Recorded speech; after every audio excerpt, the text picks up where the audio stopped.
publication that we've come out with about a month ago called Financing Infrastructure, the Non-Concessionality of Concessional Loans, focusing on the infrastructure loans taken by Sri Lanka.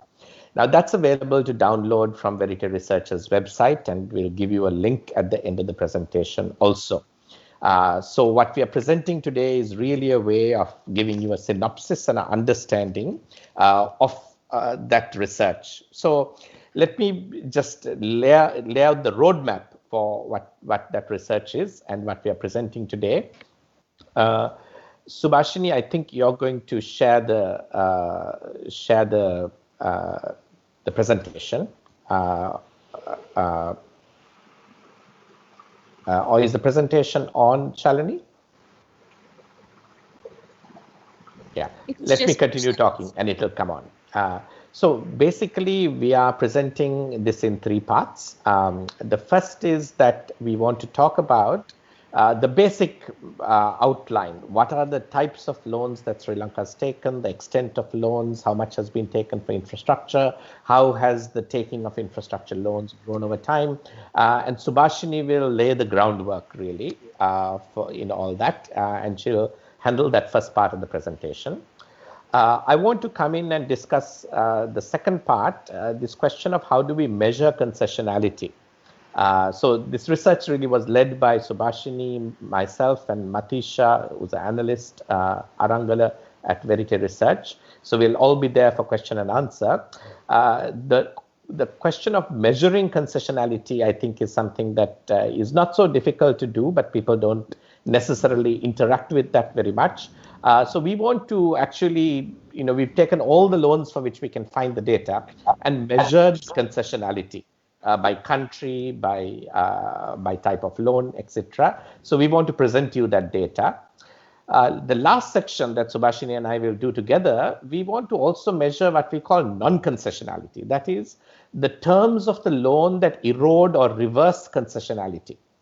And then we want to lay out actually how all these loans that we have stack up in terms of the vulnerability that they have for being non-concessional instead of concessional, even though on nominal basis, in the basic framework, they are concessional loans. But then when you get into the terms of the loan, can that concessionality be eroded, and how vulnerable are all of the loans for the erosion of concessionality?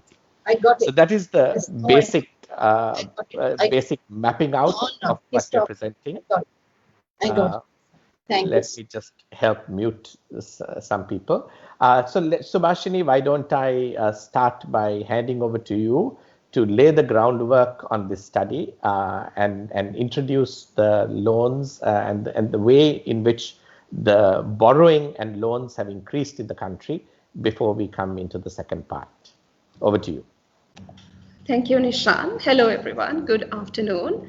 I will just take you through, before Nishan goes into the details of the findings of our study, about a little bit about the context and the foreign loans we have taken during the 2005 to 2019 period.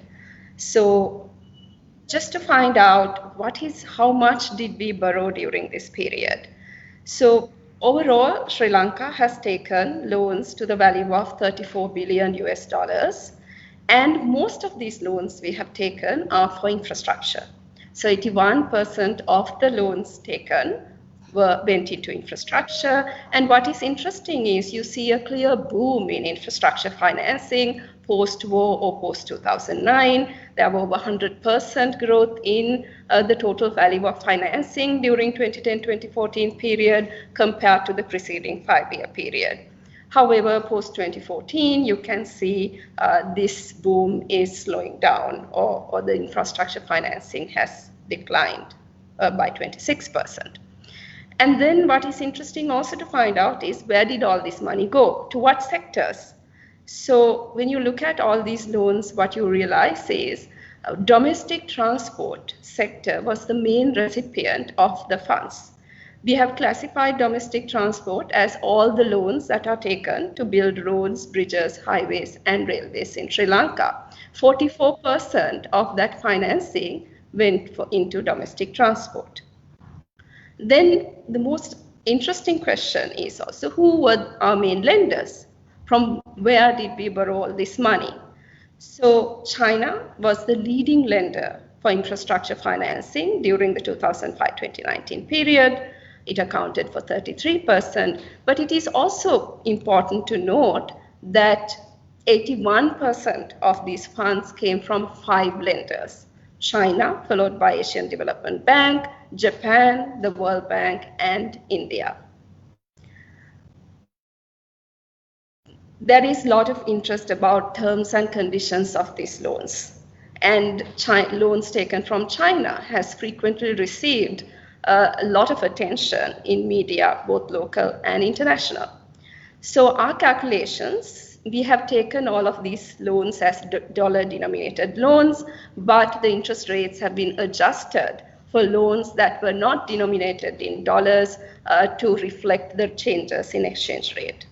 So what we realize is, when you look at the options available for Sri Lanka during the period under consideration, the outside bilateral and multilateral loans, most of the external financing requirements of Sri Lanka was met through international sovereign bonds. So compared to ISBs, the loans taken from multilateral and bilateral institutions are considerably cheaper in terms of interest rates and had longer maturity periods. And now I would like to hand this over to Nishan so that he can take us through our study, which looks at in detail the loans and analyze the level of concessionality. Thank you, Subhashini. Yeah, I'm just trying to make sure that I have control over the slides.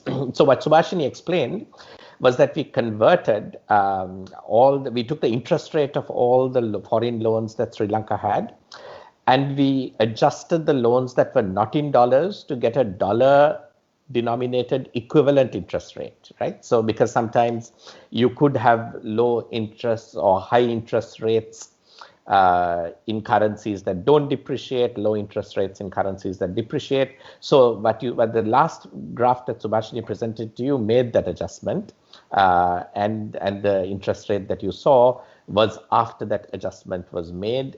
And what you saw was that, and I just show the slide again for anyone who wants to see it. Sorry, let me just go backwards. Yeah, so what you see here is that ISBs came at an average of 6.6% on the dollar, and then you see how other people stacked up on the interest rates, that the dollar equivalent interest rate. Japan, of course, came out the cheapest. China was more expensive compared to other countries, but still at half the rate of the ISBs. And then you see all the other countries on the other side. On the right-hand side, what you see is also the maturity periods of the loans, because for Sri Lanka, refinancing is a concern. So I think, again, the ISBs come out not very favorable, because they have on average 8-year rollovers, whereas bilateral and multilateral loans have much longer rollover periods. So China has 18 years in terms of rollover period, and other countries have much longer periods as well in terms of rollover periods. So that's an interesting issue to understand when Sri Lanka thinks about where it goes for further financing. So this maps out the types of financing that have been relatively more favorable and less favorable for Sri Lanka in terms of maturity periods. So if you go to the right-hand side, things that have longer maturity periods tend to be better. In terms of interest rates, as you move to the right, things that have lower interest rates in a dollar-denominated calculation turn out to be better for the country. So let me move to this question of how do we measure concessionality? Because so the way we are measuring concessionality, of course, is by, I'm just going to move the slide along. Is it possible to move to the next slide? Yes. The way we measure concessionality is the standard measure of concessionality. And we are doing this for 50 high-value foreign loans taken for infrastructure financing during 2005 to 2018. So we've gone after data and we've looked at 50 loans, and they're the majority of the loans. The total value of these loans come to 13 billion US dollars. 53% of them were for infrastructure in this period. 15 of them were multilateral loans and 35 bilateral. You can see the breakdown further. 46 loans taken by the central government, 4 loans taken by state enterprises. Everything I'm saying now is on the slide. Okay. The standard way to measure concessionality is to really look at the present value of the stream of payments that you make to repay the loan, and look at that against the nominal value of the loan. Okay, so you get $1,000 today. What is the stream of payments you have to make in the future, and is the present value of that stream less than the nominal value? And if the present value is less, we say it is in some way, it becomes concessional. The gap between the nominal value and the present value is what is defined as the grant element of the loan. So this section is in 3 parts, really. We are going to measure the grant element of the loan. We are going to measure what we call the tied element of the loan. That's something that reverses concessionality. And then we are going to look at the vulnerability of the loan to becoming non-concessional. So in figuring out what is the present value of the stream of future payments that you want to make, we are normalizing that against Sri Lanka's outside opportunity. That is, if we don't take loans from bilateral or multilateral agencies, Sri Lanka must borrow on the international financial markets. So in a present value calculation, it's the discount rate that really matters, and that is what is effective. And so we are using a discount rate that is effectively the discount rate that Sri Lanka has had in the financial markets, right? So if you look at how this is done globally, IMF uses a 5% discount rate as a flat number to normally measure concessionality. The OECD uses differentiated discount rates based on various factors. But our methodology here is to use a 6.5% discount rate, which was the average rate of ISBs over a certain period. Okay, so and then when you get the present value and you ask yourself, is the present value less than the nominal value, and you calculate the grant element. The standard IMF methodology for saying is a loan concessional is to say, well, you should have a grant element, and this is also the OECD methodology. Is the grant element at least 35%? So if the grant element doesn't add up to at least 35%, which is the difference between the nominal value and the present value calculated on an agreed discount rate, then the loan is not considered to be doesn't qualify the category of a concessional loan, even though it does have still a positive grant element. Now, Verity's methodology here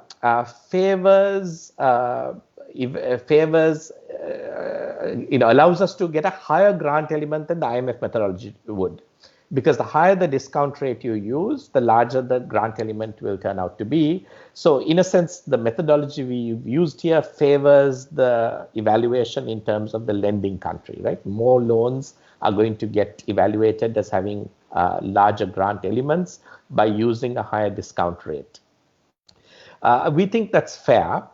Because Sri Lanka, even though the IMF has to use a standard rate because it applies that calculation globally, Sri Lanka must evaluate itself against the outside option. Of course, that outside option is now has a higher discount rate today than it did over the history. But this is a backward-looking analysis of what it was like up to end of 2018, and we have used the 6.5% discount rate. Let me then show you what we find when we do that. Okay.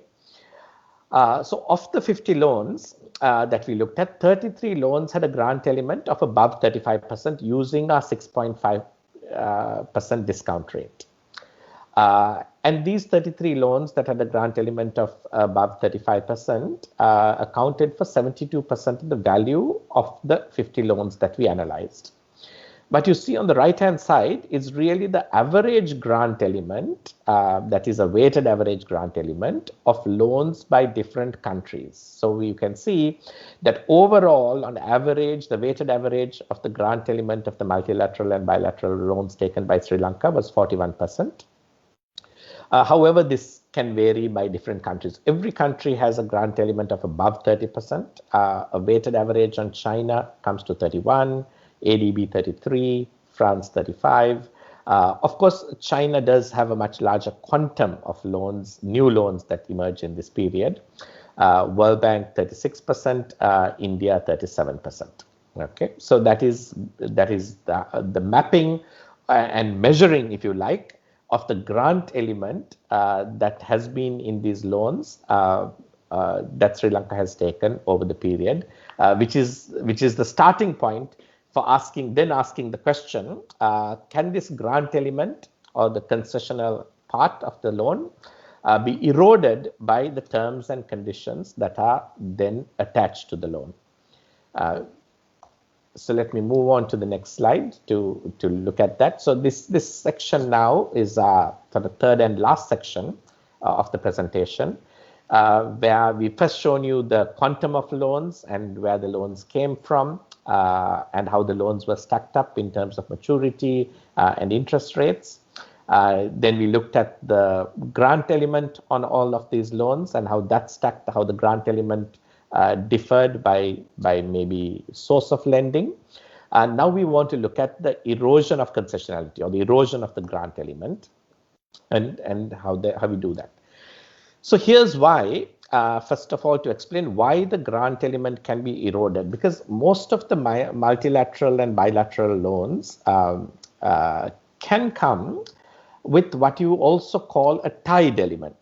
A tied element refers to the portion of the loan that is tied to the procurement of goods or services from contractors or agencies that are connected to the lending country or the lender, whether it's a bilateral or multilateral lender. So why is a tied element a problem? Because the moment you have a tied element to the loan, that means that there is no competitive bidding process with regard to procurement is significantly compromised by a loan having a tied element. Because it means that the country can't put up that procurement to the lowest value bids. It is in some way constrained. So tied elements prevent competitive bidding, increase the risk of cost escalation.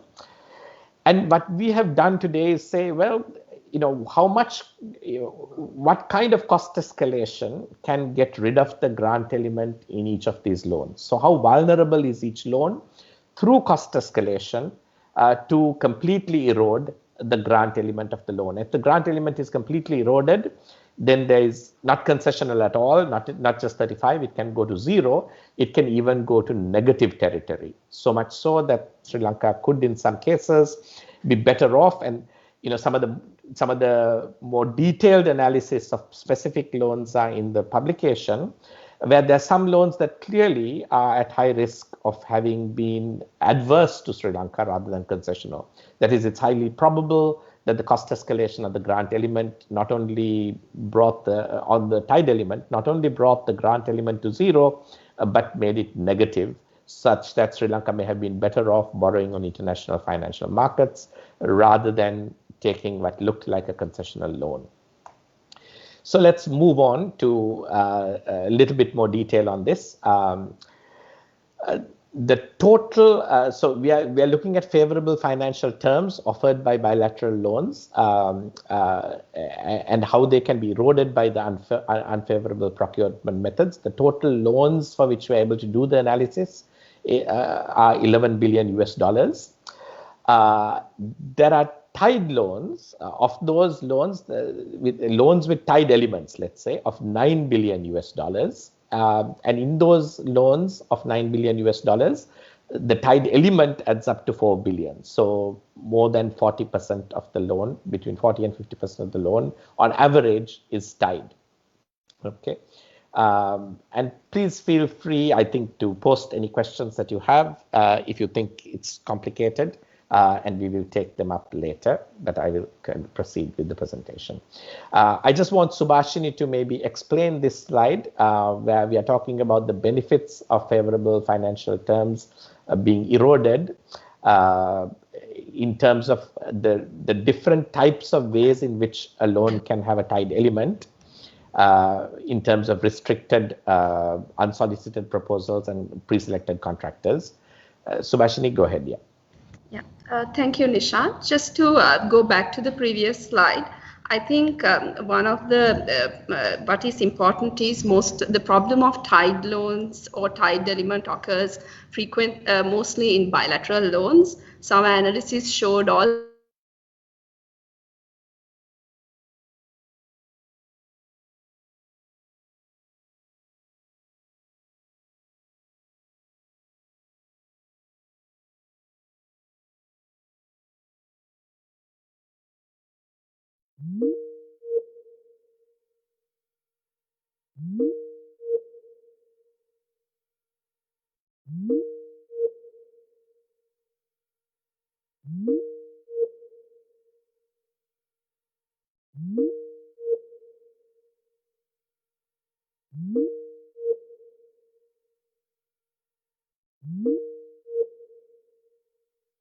with the slides. Yes, I think we had a blip.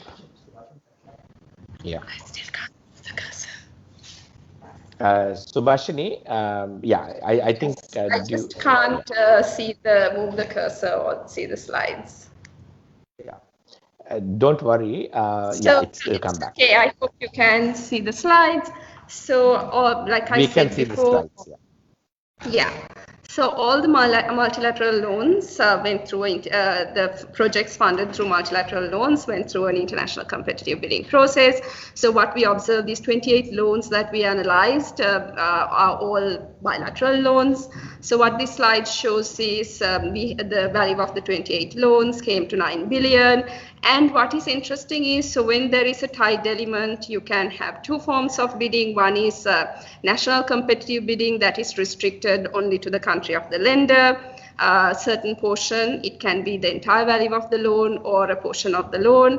But there has been certain loans where actually the projects have been funded through tied loans and originated as unsolicited proposals. These are proposals which were initiated by the firm and not on their own and not in response to a request of proposals from the government. So this is a breakdown of the 28 loans just by the procurement methods. So you can see the 3 bilateral donors, and we had a loan from CIB France as well that came into the tied loan list because we just took loans that are the highest value loans. And these were the loans that were among them. So out of these 28 loans, you can see 12 loans went through unsolicited proposals and 5 loans that were given by China. What was very interesting is, and 1 loan by India, the loan agreement with the government has entered into specifies the contractor's name. So the contractor has been pre-selected, and it is very difficult for us to really figure out whether the contractor has been selected through a solicited or an unsolicited process, because where we have classified as proposals funding projects that originated as unsolicited proposals are those that the government clearly documented and gave us in writing that this was an unsolicited proposal. So 12 out of the 18 loans from China, 12 were implemented, funded projects that originated through unsolicited proposals, and in 5 the contractor was pre-selected.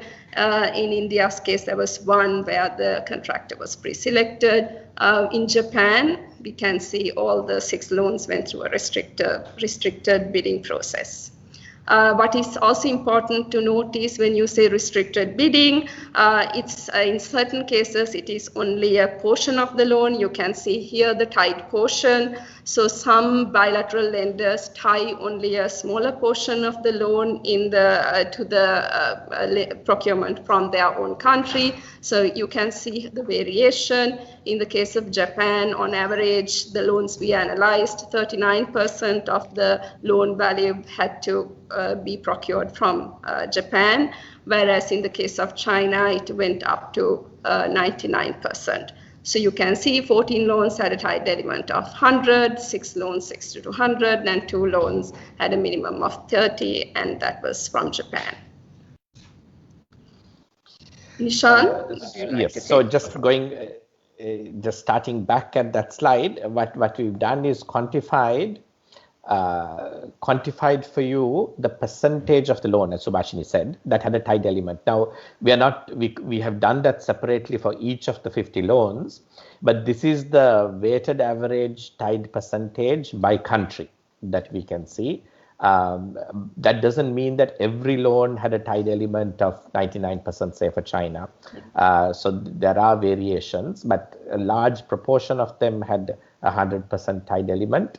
And actually sometimes more than the full loan was tied, so it was even above 100, but we took 100 as the ceiling, and then we did a weighted average to see from the source of lending what percentage of the loan was tied to procurement, in which there was then a competitive bidding process was not possible with high risk of cost escalation. Okay. So what we now do is actually take each of the loans in a sense and look at the vulnerability for the grant element or the concessionality to be entirely eroded down to zero. How do we do that? It's quite simple. We ask by what percentage should the cost escalate in the tied element to completely negate the grant element. So all the equations that you're trying to make sense of just equate to that. So if we say, well, if the grant element is X amount, then how much should the tied element cost escalate to cancel out that X amount in grant element? And by doing that for every loan, we are able to look at the vulnerability of that loan to having the grant element completely negated in the implementation of the projects that the loan is funding. So we call that the non-concessional threshold. That is the percentage of cost escalation that would cancel out and bring the grant element of that loan to zero, such that it would make no difference whether Sri Lanka had taken that loan or gone to international financial markets, at least in terms of the cost of servicing the loan. I think the longer loan periods could still be an advantage, but the cost of the loan would then be identical to going to international financial markets.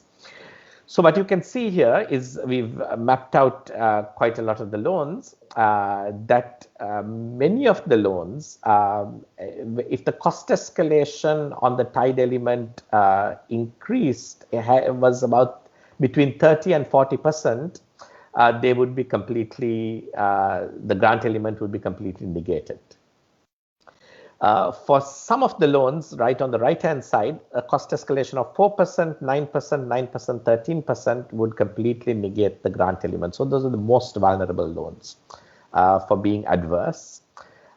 Even the ones at the 30 to 40%, I think may have to be seen as vulnerable, given that the little that we know, and we don't have very, very sort of strong published material on cost escalation of infrastructure in Sri Lanka. I think academics in Moratu University have published some work that's in the media as well, where they see cost escalation on road infrastructure as being above 100% over a certain period of time, which means a 30 to 40 cost escalation vulnerability is still should be seen as something that's quite vulnerable.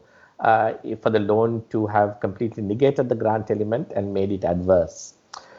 When you get to the left-hand side, India has a 55% threshold on its lending on one loan.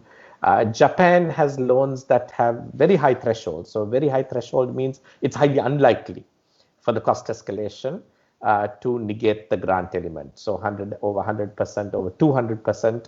That means the grant elements are very high and the tied elements are quite low in relation. And that's what gives you a high threshold, a non-concessionality threshold.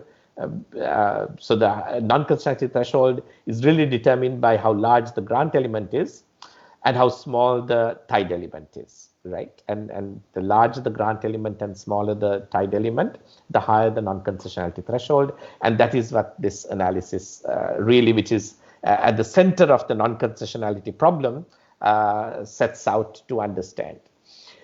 So I think this immediately, focuses us on what does it mean and how should we think forward on that count. I think Subhashini mentioned earlier how the way in which the loan actually comes about, whether it's a solicited or unsolicited proposal, can make a big difference.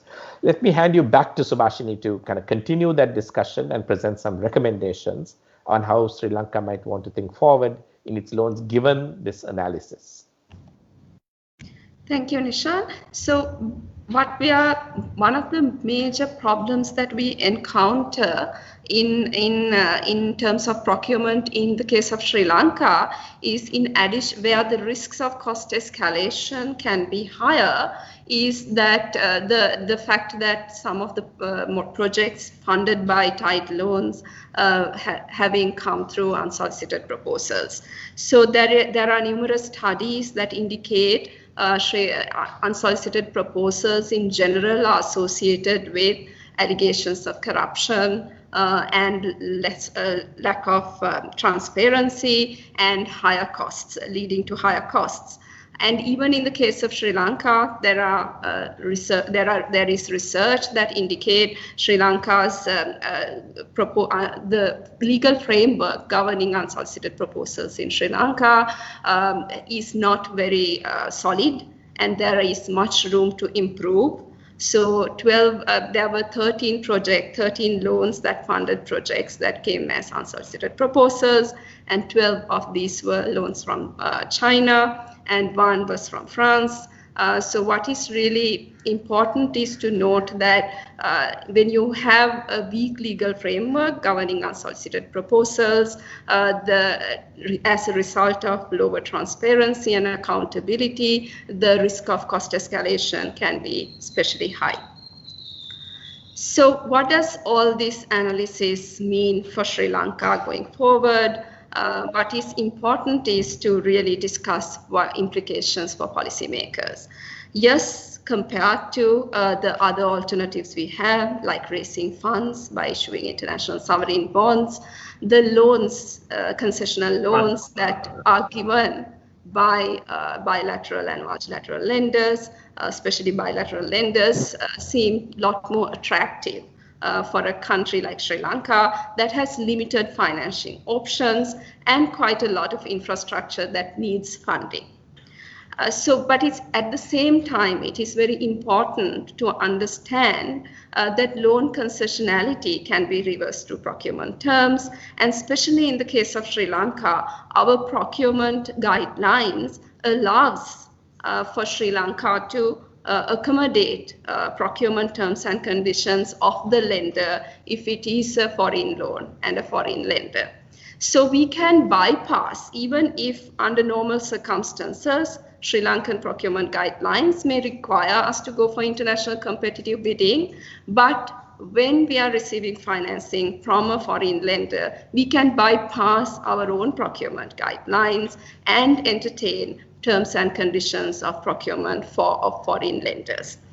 And this can be problematic, especially when there is less control, less accountability, less transparency around this procurement, which leads to higher costs and the country not getting the best value for money. So that as a result, it is very important that to ensure Sri Lanka actually benefits from these loans, to do a cost impact analysis to understand whether agreeing to these procurement terms and conditions is in the interest of the country.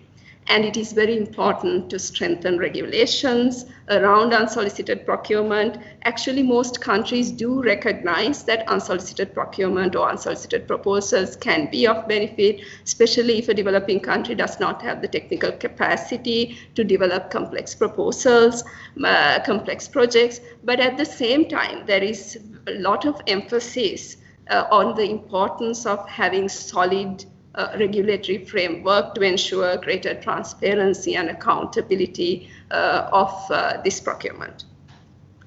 So what is the last one? Maybe Nishan is more, better at explaining the last point, basically the importance of withdrawing this discretion on adverse loan terms. Nishan, would you like to elaborate on that?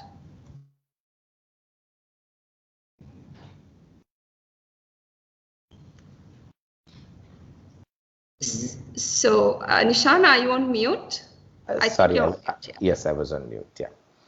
So one of the controversies that has arisen in Sri Lanka, whether it is the MCC grant or other things, is whether the society and even government is adequately aware of the terms of the procurement that are there. Now, even if you take things like the energy sector, where there are the kind of loopholes that Subhashini spoke about, that, you know, certainly that bilateral grants can bypass normal procurement methods. And even when procurement methods are followed, often the terms are locked up in a way that they're not actually publicly accessible and analyzable. And what we have found in the cases where we've looked at these contracts later on, when we were able to access them, is that the loan terms can have adversity built in quite outside of the tied elements in various other forms. So I think one of the ways in which a country can suffer rather a lot when we get out of a competitive bidding process is that these unsolicited proposals come in a manner that can transfer quite a lot of risk and quite a lot of cost to government in ways that are not visible in what is publicized in terms of the loan or the project that initiates it. So I think openness to analysis and due diligence is very, very important. It's a revelation that we made, I think, in the last 5 years as we looked at many contracts of government, that these could be, that the terms were very adverse and very, the adversity was very costly. So of course that's an additional discussion to today, but it's connected to the fact that unsolicited proposals and loans with large tied elements can significantly reverse concessionality and even become significantly adverse for Sri Lanka. And I think going forward, we need a mature discussion about how Sri Lanka may avoid making those same mistakes that it has made in the past all over again.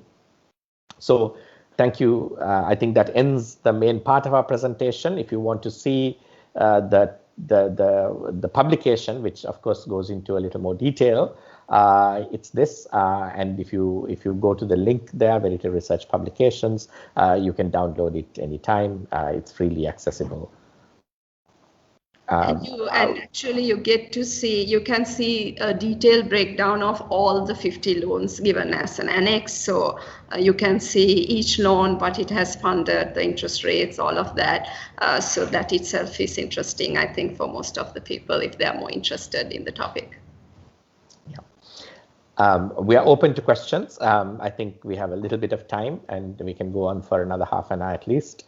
I know that many of you would prefer to ask your question rather than write it. So you're welcome to switch on your mics and ask questions as well as write or send them in.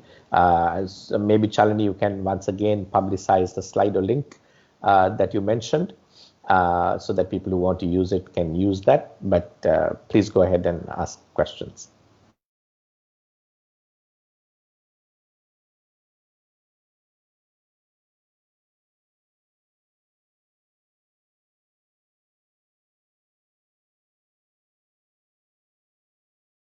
So if this doesn't usually happen to me or to Verite in physical seminars that we have. Rohan, you're asking a question, yes. Does the Japan funded that outer ring project was also analyzed in this analysis?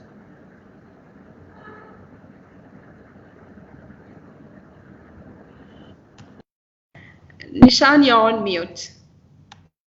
The question was whether the Japan funded outer, did you say outer, what was it your question again, Vasanta? Yeah. Aduwala to Colombo, they were having some rail, monorail. The monorail. That was 2019, Matisha tells me. That wasn't a 2018 loan. So that doesn't get taken into this analysis.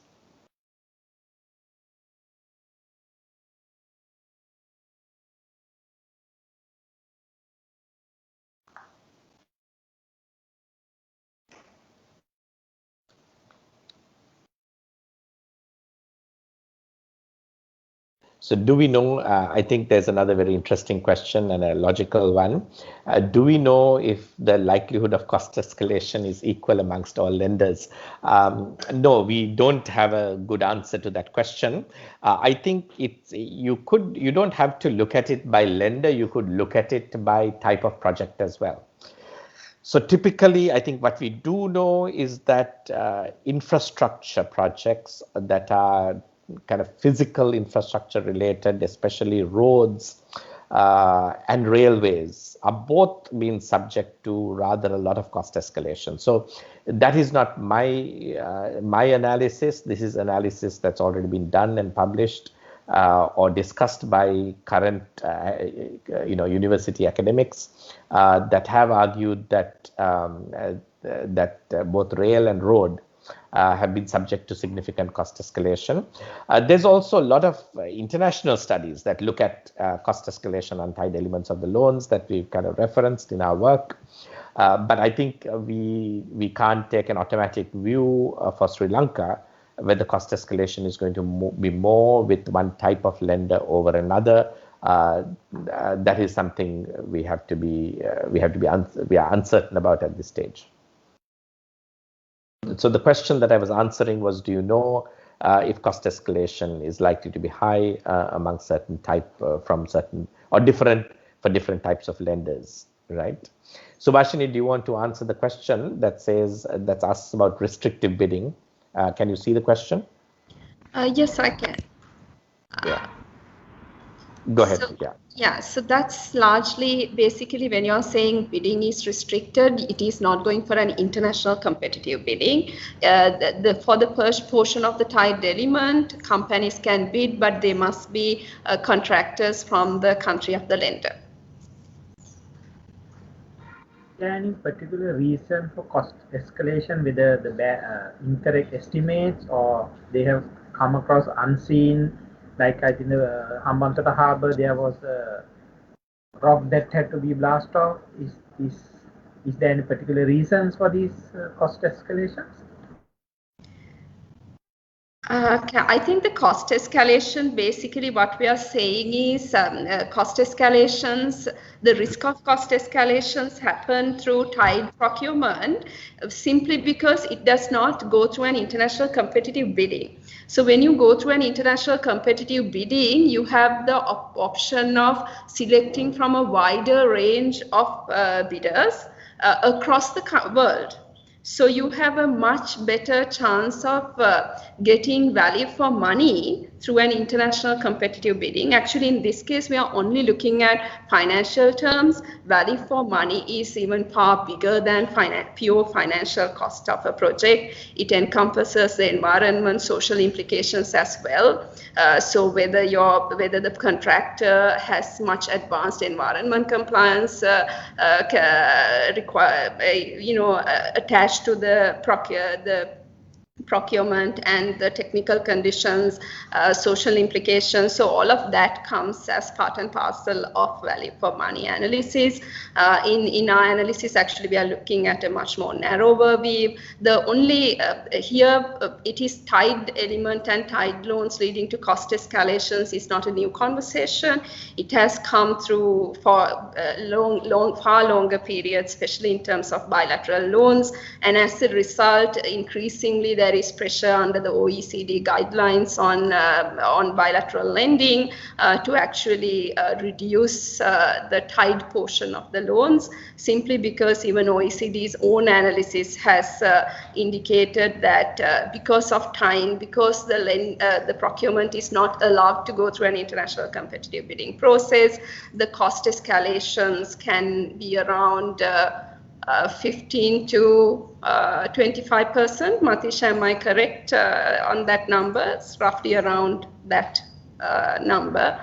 So what is really important is Matisha says yes, that's right. Yeah. Yes. So the main risk is because you are actually being restricted to one country, the contractors from one country, and in the case of unsolicited proposals, it's actually has not gone through even a national bidding process in the contractor's country. It comes through just a single firm. So you don't have the option of comparing and contrasting bids from different potential suppliers. So there was another question on how we selected the loans. Well, we went for the highest value, 50 highest value loans from that was taken by the central government in that period. So the selection criteria was sort of basically what is the top 50 loans. We added to that 6 loans that were for SOEs that were above $100 million. So we really had 56 in our pool, but we were not able to get data for all 56. So we ended up with 4 to SOEs and 46 to central government. So that means 4 of the loans to central government, of the top 50, we were not able to get data, and 2 of the loans to SOEs above 100 million, we were not able to get the data. So that's how we ended up with the 50.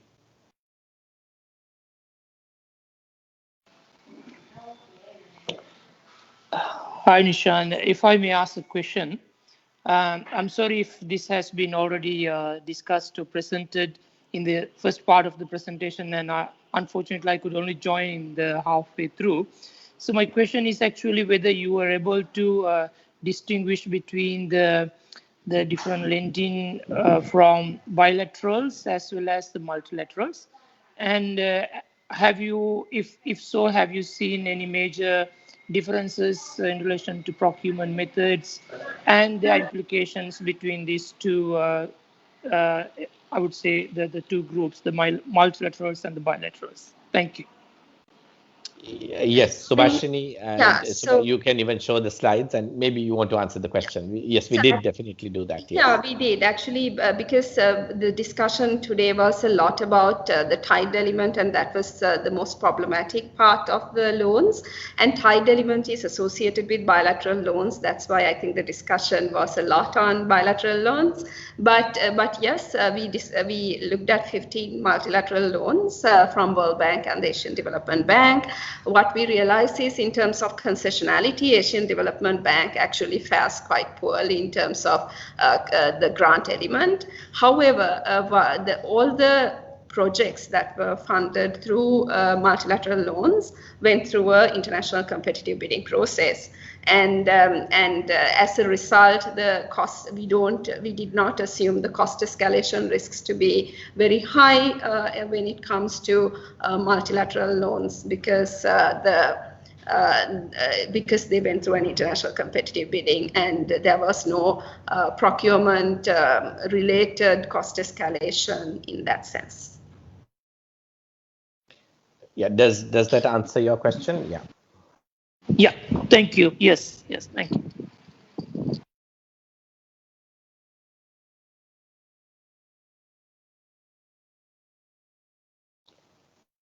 Are there other questions that we can address?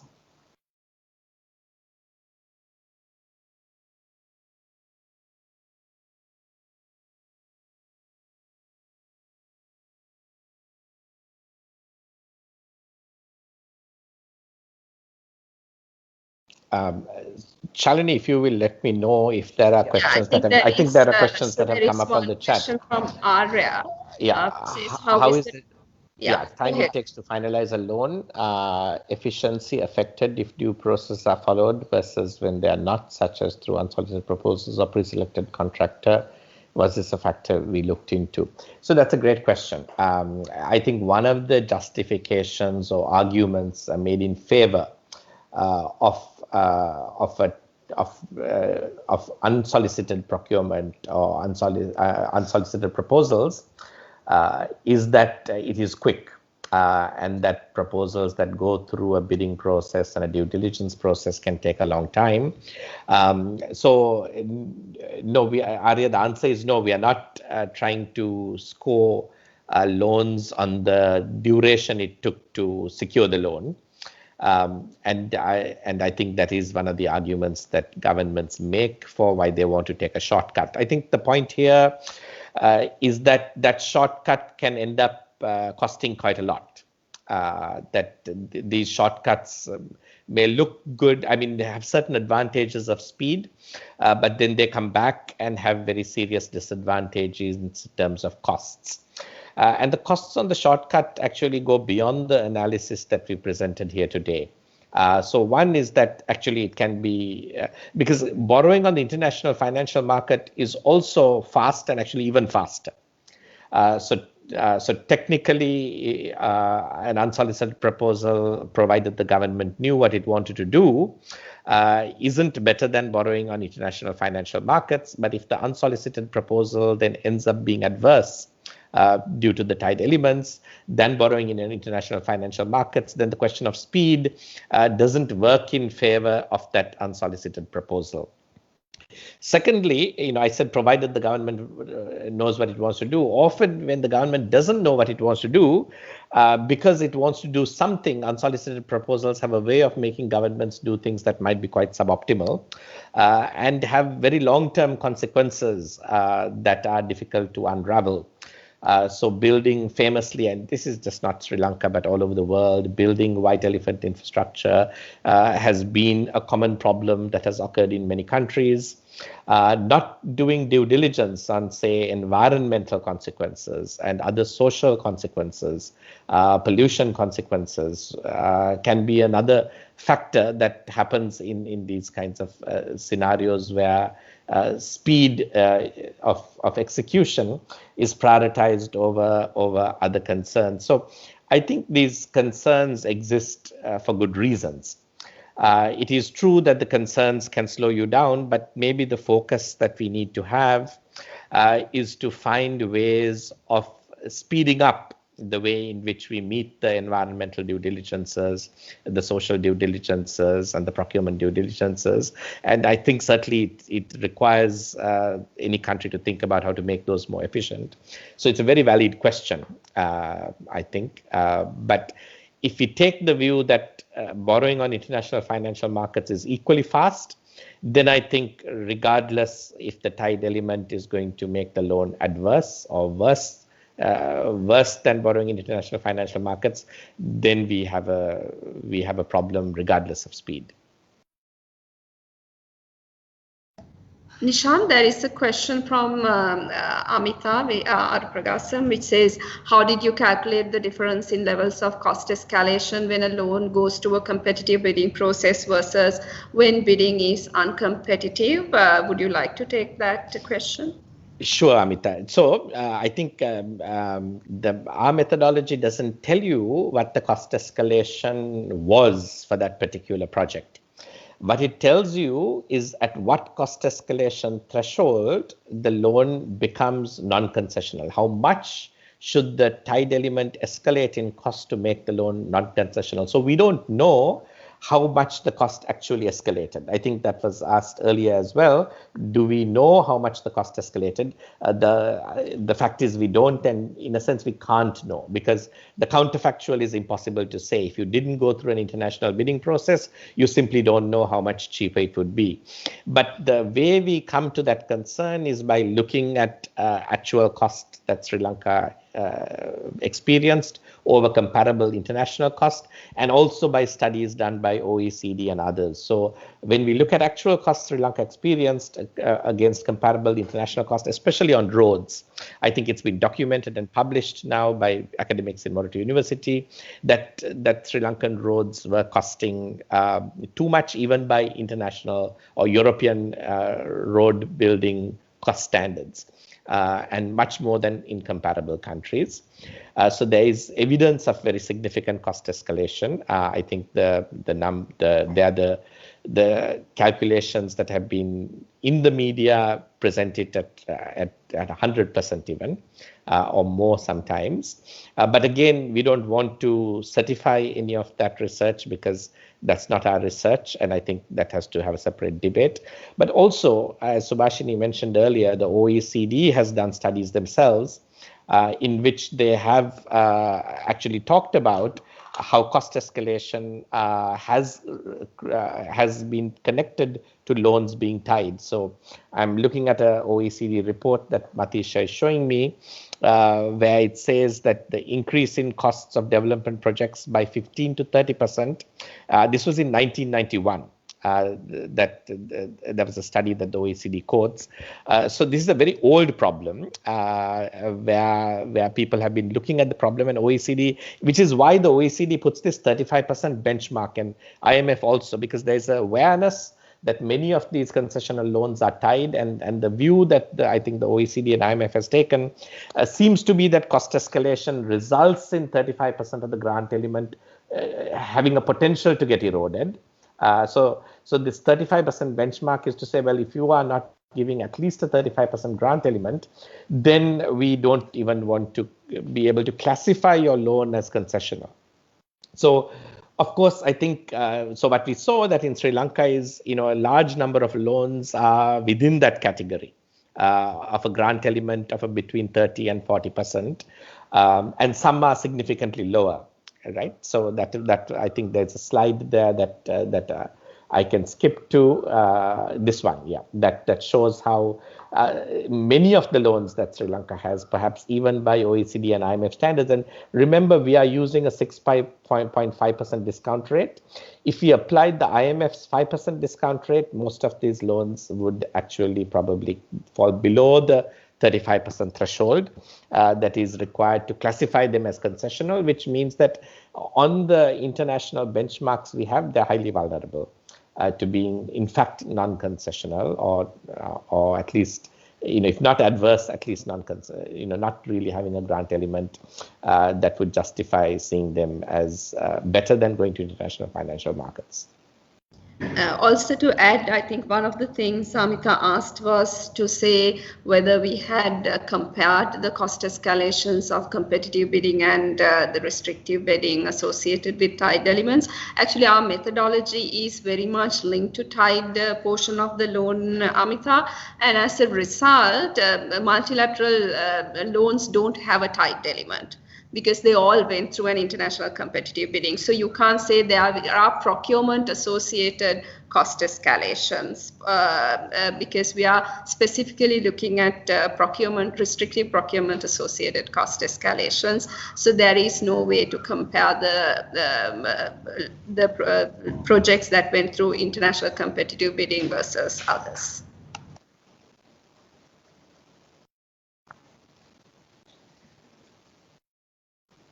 So I think we're still open to questions. There is another question.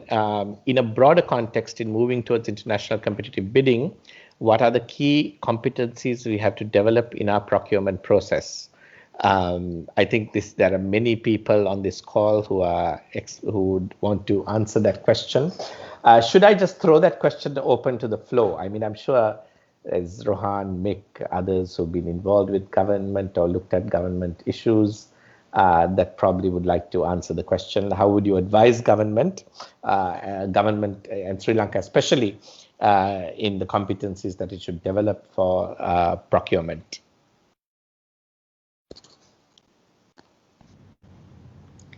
I think Rohan had left the conversation. Subhashini, do you want to address the question? I think this, like you said, this requires, I'm also not a procurement expert. So what I've read is that especially the regulatory framework around unsolicited proposals having to be solid, because going forward, to be honest, these tide loans will continue to be an important source of concessional financing for Sri Lanka. So I don't think we can, and compared to other alternatives we have, Ruini, this will continue to be a attractive option available, and we are not saying at any level we should disregard them. And I don't think we have the luxury, given our borrowing capacity and the cost of borrowing, to totally disregard them. So these loans are actually given by export-import, export credit agencies, even Exim banks. They are associated, so they have dual objectives. So these tied loans are given with dual objective of promoting exports from their own country and at the same time supporting development of the recipient country. So and this is, and the country that is borrowing clearly knows these are not hidden. I mean, these are export credits given to the recipient country, and they are conditional on buying goods and services from the lending country, because that is one of the objectives of the lender. And the recipient country very well knows that, and export credits, export loans have existed for a long time. It has a long history, and that is why even the OECD have guidelines for OECD countries that is lending as export credits to developing countries. So we will continue to have these loans, and we will continue to, and it is not to say they are not valuable to Sri Lanka at all, but what is really important to have stronger due diligence and stronger regulatory framework around them, like Nishan said earlier, remove all these secretive, processes and make it more transparent, so that it really reduces the possibility of cost escalations and bring value to the country.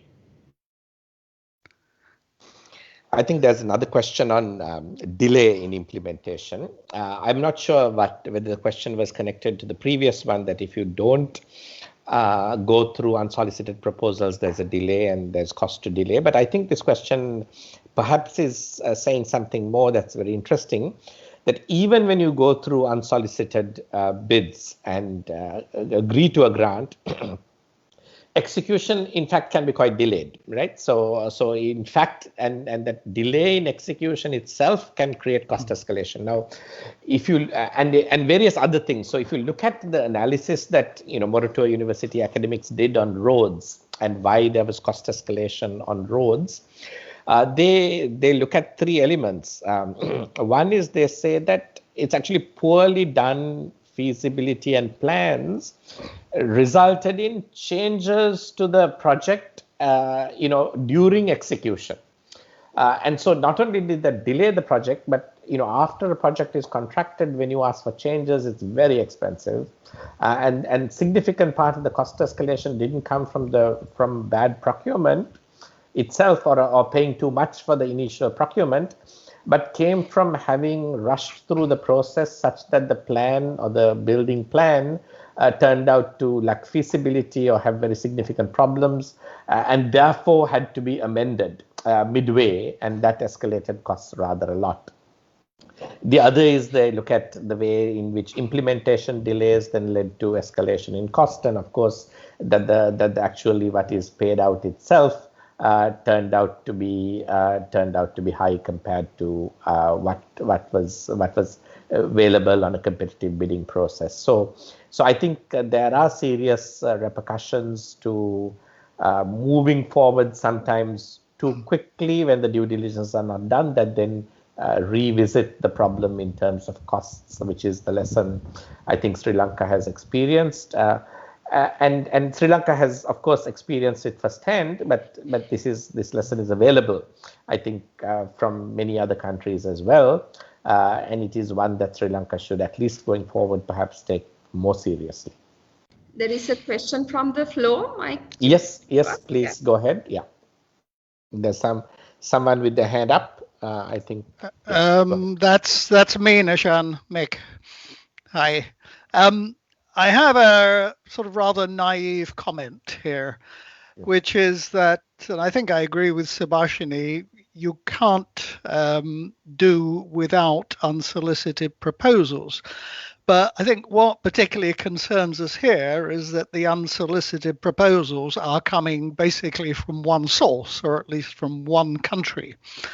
And I presume that all the time the signal from the government is that an unsolicited proposal from one country is likely to be treated favorably.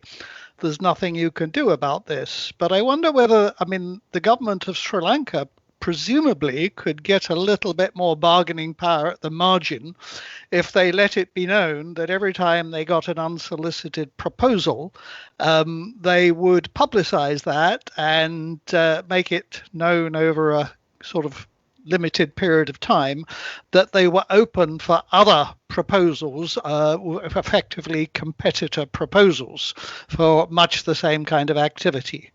That's my sort of slightly naive suggestion.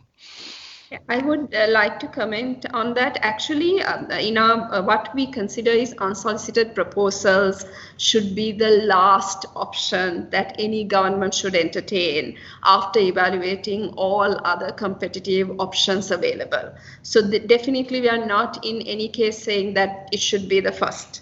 But it is about Sri Lanka's options, when the fact that we do have limited options. But when we say that regulatory framework around unsolicited proposals should be strengthened, this is one area that a lot of countries are looking at.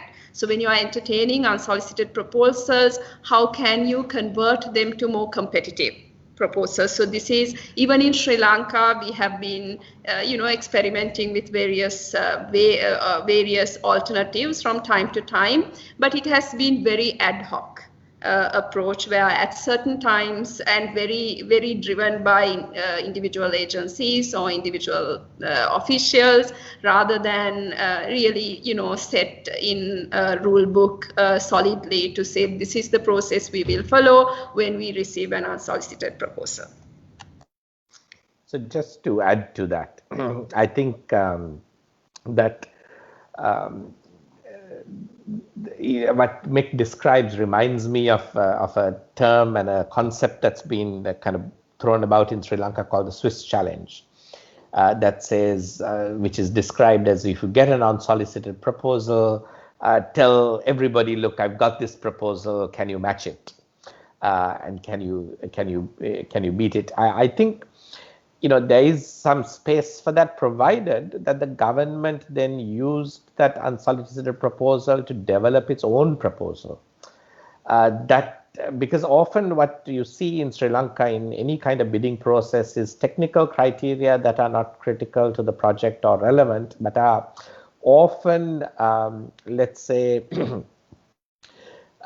developed to favor certain bidders, or this is a normal problem that you have in any kind of bid process, whether there are technical criteria that are unnecessary and restrictive and immediately restrict the kind of person or company that can bid for it, have been inserted into the proposal. So what's really important, even in a Swiss challenge type of approach that Mick is saying, where you throw it out, is that you throw out the generic problem, not that you say match the exact technical specifications of the specific proposal. And then you have to, and that is still a complex or a difficult process, because the technical aspects do determine cost. So this is not easy, I think, in any government procurement process. And as long as Sri Lanka continues to not have competence and integrity around its procurement, then there is going to be a very high cost to that lack. And I think one of the things that we think is important is at least to make that whole process transparent, so that all the bids, the specific proposals, the specific contracts, because transparency or availability to public scrutiny already tempers, I think, the possibility and the temptation to perhaps take too much advantage of that opportunity, which when behind closed doors, and we can see this especially say in power contracts, negotiated behind closed doors can have very severe losses set up for the country over a very long period of time. And there's no way to really address them because you find out about it much too late, and there is no public discussion or engagement on the proposal. And if the government lacks the analysis, the fact that it refuses to allow other analysts that are in Sri Lanka and have the capability to even take a crack at that or to inform the government better is, I think, often a missed opportunity that perhaps is something that should be reduced significantly going forward.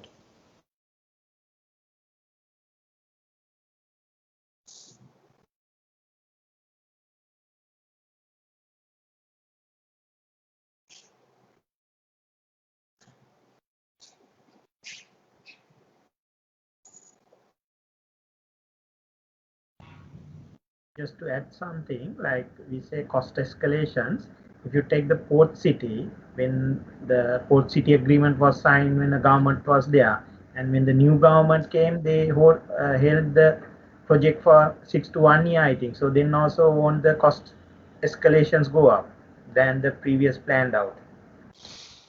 So the port city, I think, is a different kind of activity because it's an investment rather than a loan to the Sri Lankan government, right? So I think you have to differentiate between loans, say, to build a highway, or even a loan that, say, typically where the Norochale is a power plant that is built by a specific contractor, and the Sri Lankan government took a loan and pays it back over a period of time.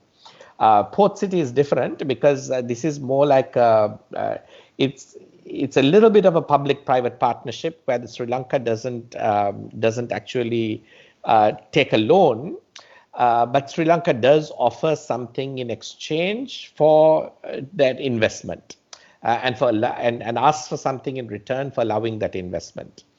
Now, with the port city, what would be very interesting is to ask to see the contract.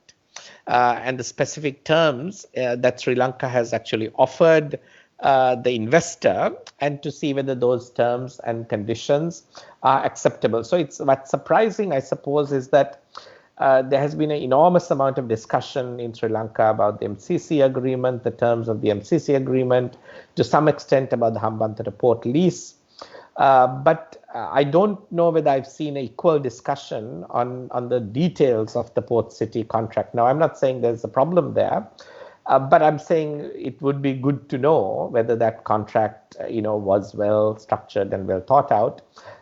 And the fact that there is no conversation asking for that contract to be public and to be analyzed, by experts and other third parties outside the contracting parties, I think is certainly a lacuna that can be addressed, because this is the way that you make sure that the country is functioning in a mature, sensible way, by making sure that the types of contracts that the sovereign people of Sri Lanka are being committed to are things that they are minimally aware of. I think is the constraint that should be imposed, perhaps whether it is unsolicited proposal or not, in fact.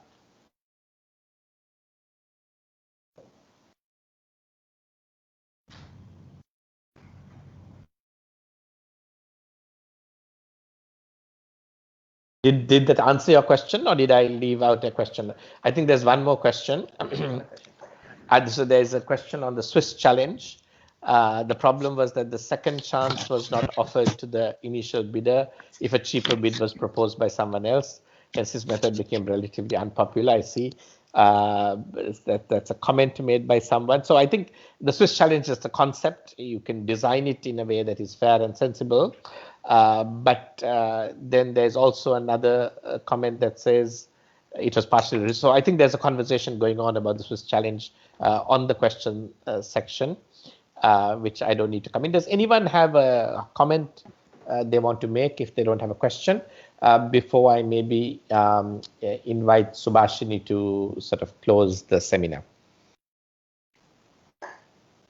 And maybe Subhashini, you can go back to the recommendations that you made at the end in closing. But I'll leave it open for maybe 15 seconds and then we can close. Yeah.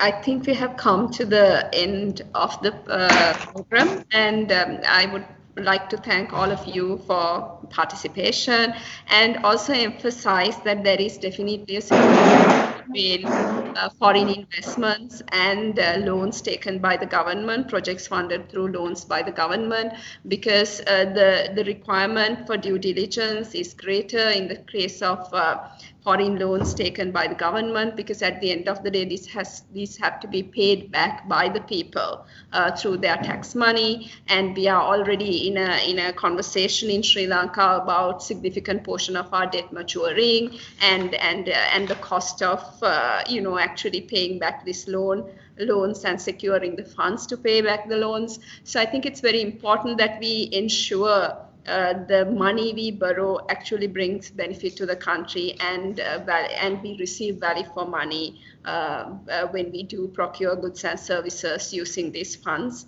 So that is why it's very important for policymakers to factor in that there is, when you are restricted, when your procurement options are restricted, there is always the chance that you may be buying procuring goods and services at a higher cost than otherwise. And when you are entertaining unsolicited proposals, there can be a lot of built-in costs in addition to the price of goods and services through lack of transparency and the resulting corruption as well. So it's very important that we strengthen our regulatory framework and have a lot more oversight around these projects to increase that, to ensure that the country will benefit from the loans we are taking from abroad.